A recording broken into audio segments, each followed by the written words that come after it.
आणि मी स्वतः एक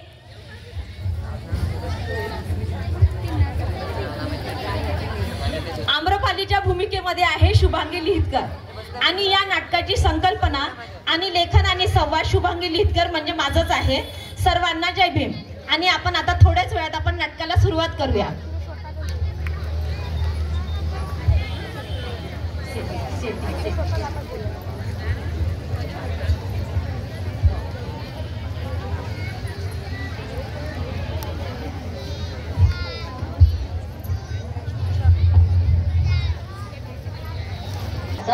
काळ लोटला, वैरागी तो पार संगला, उरला हाडाचा फक्त सापळा, तरी ना कसला प्रकाश दिसला. गौतमाने मग बेत बदलला, तडक उठून तो सरळ निघाला, निरंजनेच्या काठी पोचला, पिंपळ वृक्षाखाली बैसला.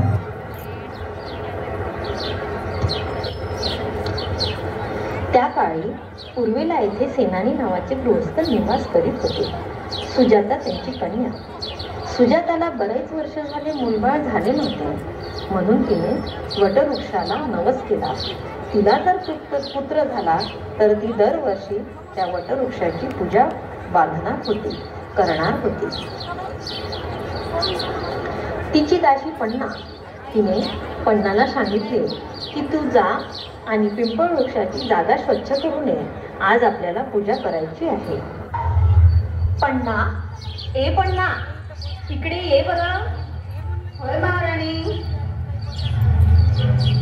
काय म्हणता? अगं पण्णा, माझा नवस फेडायचा आहे. मला वटवृक्षाची पूजा बांधायची आहे. तू एक काम कर बरं, तू वटवृक्षाची जागा स्वच्छ करून ये, मग आपण तिथे पूजा करायला जाऊया. आज्ञा महाराणी.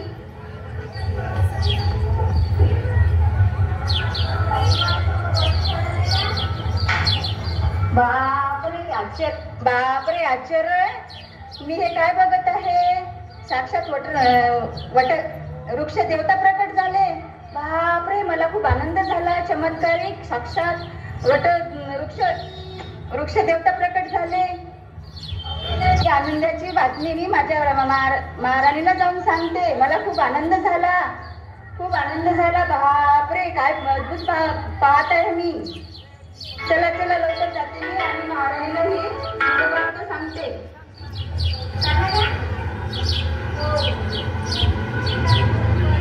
महाराणी, मी खूप आनंदित झाले. काय झालं पण्णा? तू एवढी आनंदात का आहेस? एवढी घाबरलेली पण दिसत आहेस मला. महाराणी, तुमची इच्छा पूर्ण झाली. माझी कुठली इच्छा पूर्ण झाली आहे?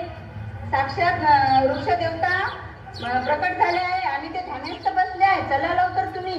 काय सांगताय तुम्ही? काय सांगतेस पण्णा तू? चल आपण जाऊया. हे पूजेचं साहित्य घे, आपण चल जाऊया, वटवृक्षाकडे जाऊया आणि आपण वृक्ष देवता जिथे प्रकट झालेले आहेत त्यांचं दर्शन पण घेऊया. चल. हो महाराणी, चला पटकन जाऊया. हो ग पण्णा, तू सांगत होतीस ते अगदी खरं आहे बरं. वृक्ष देवता प्रकट झाले आहेत. बापरे, माझा तर माझ्या डोळ्यांवर विश्वासच बसत नाही आहे. हो ग, अगदी हुबहू वृक्ष देवता आले आहेत. बापरे, चल आपण आधी वृक्ष देवतेची पूजा करूया. तू एक काम कर, मला जल दे, मी वृक्ष देवताला ते अर्पण करते. या महाराणी.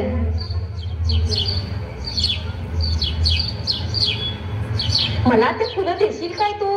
हो महाराणी, घ्या. अगं, मला ते हळदी कुंकवाचं आणि त्या अक्षतांचं पण देशील काय? हो हो, घ्या महाराणी.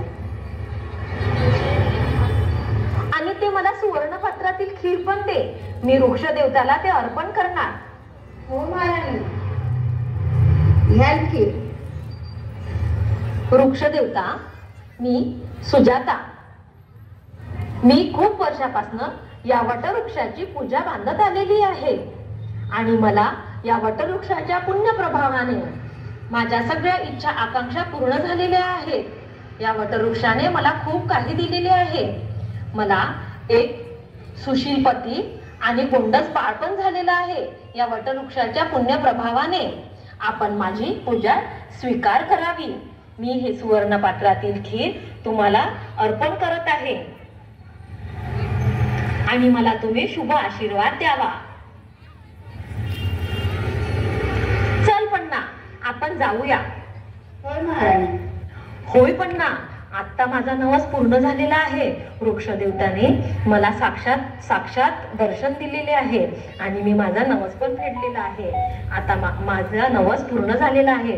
चल पन्ना, आपण जाऊया. हे श्रमण गौतमा, तू अन्नाचा स्वीकार करून तपस्वी जीवनाचा त्याग करणार आहेस काय? या शरीराला कष्ट देऊन, यातना देऊन कुठलाच मार्ग सापडणार नाही. या मानवरूपी शरीराला चालविण्यासाठी अन्नाची आवश्यकता आहे. आता आणखी अन्नत्याग नाही आणि तुमचा निर्णय तुम्ही घ्यावा.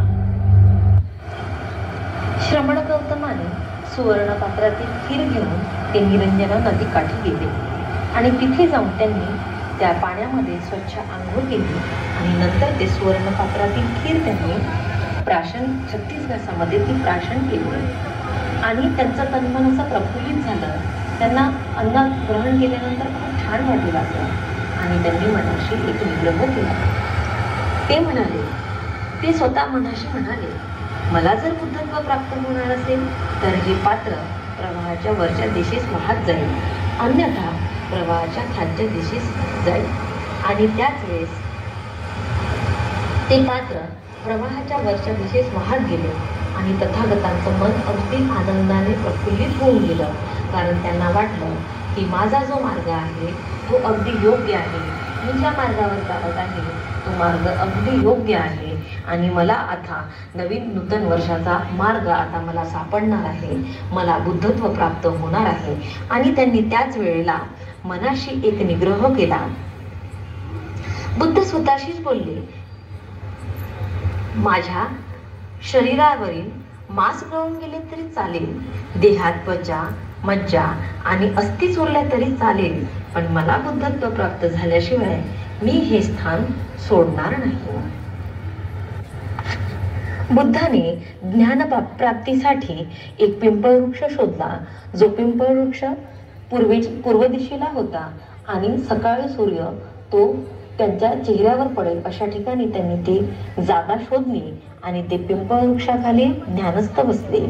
आणि त्यांना एकूण 40 दिवस त्यांना तपश्चर्येसाठी लागले आणि 40 दिवसानंतर तथागताला ज्ञानप्राप्ती झाली. तथागत सम्यक संबुद्ध झाले. तथागतांना बुद्धत्व प्राप्त झाले.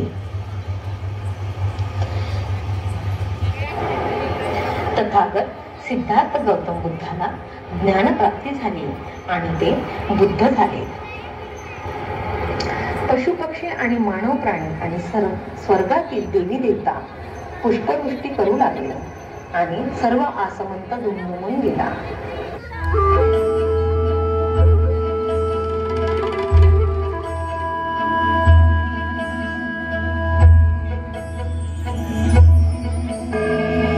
सत्य कथा,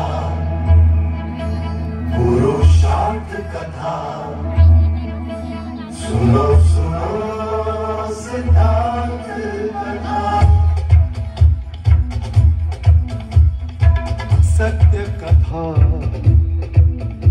पुरुषार्थ कथा, सुनो सुनो सिद्धार्थ कथा. चढ़ते सूरज सा तेजवान वो कीर्तिमान, हुंकार भरे जब कूच करे, घर घर कांपे आसमान. वो राजपुत्र वो शूरवीर, पर्वत को भेद दे उसके तीर.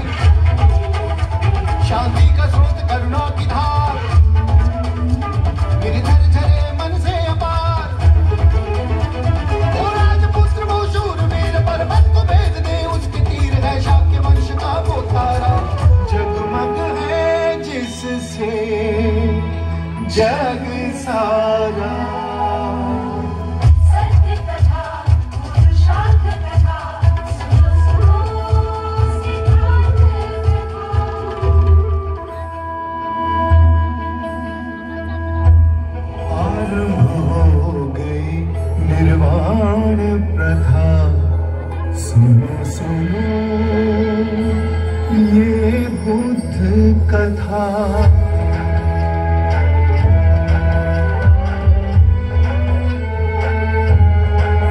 संसार में दुख का कारण क्या, संताप शोक का निवारण क्या, संसार में दुख का कारण क्या, संताप शोक का निवारण क्या। इस खोज में सब कुछ त्याग दिया, हर वैभव से वैराग लिया। वो सृष्टि से संयुक्त हुए, सिद्धार्थ से गौतम पूज्य हुए।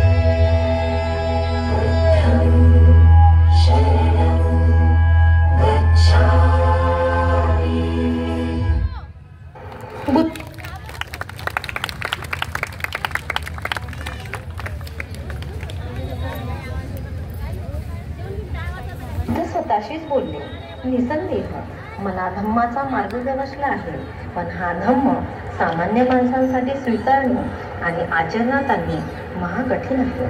सुज्ञांसाठी हा धम्म अधिक सूक्ष्म आहे.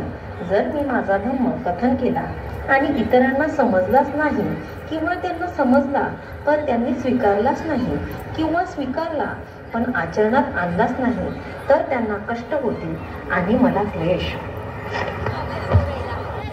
म्हणून मी या जगातून निवृत्त का होऊ नये, संन्यासी जीवन का जगू नये आणि माझ्या धर्माचा उपयोग मी आत्मप्रयोजनासाठी का करू नये, अंतिमी माझे कल्याण तरी साधू शकेल. बुद्धही स्वतःशीच बोलले आणि विचारमग्न झाले. बुद्धाच्या चित्ताची अवस्था बृहस्पतीने जाणली. त्यांनी विचार केला की जर तथागत निष्क्रियतेकडे वळणार असतील, जर बुद्ध आपल्या धम्माचा उपदेश देणार नसतील तर संसाराचा निश्चितच नाश होणार. बृहस्पतीने ब्रह्मलोकाचा निरोप घेतला आणि ते बुद्धासमोर उभे राहिले. तथागतांना वंदन करून बाजूला आसनस्थ झाले. तथागत, आता आपण सिद्धार्थ गौतम राहिला नाही. आता आपण बुद्ध आहात. आपण सम्यक संबुद्ध आहात. आपणास बुद्धत्व लाभले आहे. आपण तथागत, आपण मनुष्य मात्रांना धम्माचा प्रकाश देण्यापासून कसे विमुक्त होऊ शकता? भगवान, मनुष्य मात्राच्या कल्याणाकरिता आपण अमृत धम्माचे द्वार उघडणार नाहीत काय? भगवान, मनुष्य मात्राकडे पाहावे, ते दुःख सागरात बुडाले आहे. हे भगवान, आपण कृपा करावी आणि आपला धम्म मनुष्य आणि देवांना सांगावा. ब्रह्मसंपत्ती, तुम्ही म्हणताय ते अगदी बरोबर आहे. या जगात दुःख आहे. हे जग दुःखाने परिपूर्ण आहे हे बुद्धाने जाणले. हातावर हात ठेवणे आणि संन्यासाचे जीवन जगणे आणि या जगी दुःख असेच कायम राहू देणे हे योग्य नाही. बुद्धाला जाणवले. बुद्धाने ब्रह्मसंपत्तीचा अनुरोध स्वीकारला. त्यांनी जगाला धम्माचा उपदेश देण्याचा निश्चय केला आणि ब्रह्मसंपत्तीने तथागत बुद्धांचा निरोप घेतला आणि ते स्वर्ग लोकात निघून गेले. मी प्रथम कोणास धम्म देसना द्यावी, हा धम्म मी कोणास द्यावा हा विचार त्यांच्या मनात येताच त्यांच्या मनात आधार कामाचा विचार आला. पण त्यांच्या अंतर्नयन चक्षूंनी हे जाणले की त्यांचे वृद्धपकाळाने निधन झालेले आहे. मग त्यांनी विचार केला की मी माझा धम्म सर्वात प्रथम मी कोणास द्यावा. ते श्रमण गौतम असताना ज्या 5 परिराजकांनी त्यांची सेवा केली त्या 5 परिराजकांची त्यांना आठवण झाली आणि त्यांनी विचार केला की मी या 5 परिराजकांना माझा पहिला धम्म उपदेश देणार आणि ते त्यांच्या शोधात सारनाथ येथे मृगदावनाकडे वळले. तो बघा, श्रमण गौतम येत आहे. त्याचे स्वागत आपण करायचे नाही. त्यांनी तपस्वी जीवनाचा त्याग करून समृद्धी विलासाचा मार्ग स्वीकारला आहे. त्याने पाप केले आहे. त्यांना आपण अभिवादन करू नये. आपण त्याच्या स्वागताला उभे राहू नये.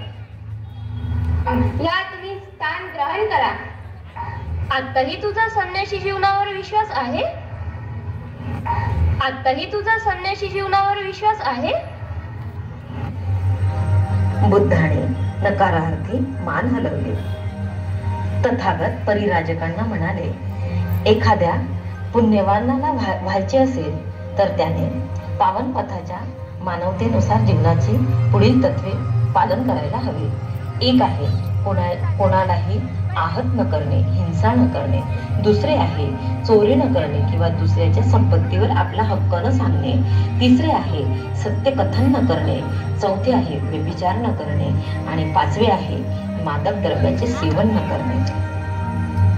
या तत्वाला मान्यता देणे प्रत्येक माणसाचे कर्तव्य आहे आणि हे प्रत्येकाने जाणले पाहिजे. संचय पुण्याचा व्हावा, पापाचा धिक्कार. शिकवण बुद्धाने सांगितली, कृष्ण सुखाची मूळ मानिली. नव्या धम्माची निर्मिती केली, जनहिताची क्रांती घडवली. वर्णभेदाला फोल ठरविले, उपनिषदांना दूर सारिले. सत्य शांतीला अनुसरले, तेव्हा तथागत श्रेष्ठ ठरले. शुद्ध मनाने वागले तर सुख येईल तुमच्या बरोबर. छाये सारखे सदैव तत्पर, मनही राहे निर्मळ खरोखर. दृष्ट मनाने वागले तर पाप पाठीशी येते तत्पर. चाकासारखे फिरे निरंतर, दुःख लागते मोठे खडतर. कटू सत्य हे जगा दाविले, जन दुःखाचे मूळ जाणले. जनकल्याणी मार्ग दाविले, उद्धारक ते तारक ठरले. सत्यहिंसा शेषातीने, दुःख यातना त्या क्लेशाने. लोभापासून दूर राहणे, शिकविले हे तथागताने. कुविचाराचे दमन करूनी, नको मुळी ती पाप वासना. हवी कशाला दृष्ट कल्पना, व्यर्थ असे ती काम यातना. उगाच काती दुःख यातना. सतधम्माचे ज्ञान मिळाले, शिष्यगणांना सत्य कळाले. दुनियेमधले पाप जळाले, जीवनाचे महत्व कळाले. मनी कधी तो द्वेष नसावा, अंतरातही खेद नसावा. दुसऱ्यासाठी देह झिजावा, जीवनामध्ये लोभ नसावा. बुद्धाची ही अमृतवाणी ठरली जगी महान. बुद्धाची ही अमृतवाणी ठरली जगी महान. भगवान, आपण जो नूतन वर्षाचा निमित्त जे धम्म आम्हाला तुम्ही सांगितला आहे, तो किती सुंदर सांगितला आणि तो आम्हाला गवसला आहे. भगवान, आम्हाला तीड मात्रही शंका नाही की तुम्ही हा धम्म पूर्ण या जगाला सांगणार नाही. त्यामुळं भगवान मला आज्ञा द्या आणि मी तुमचा निरोप घेते.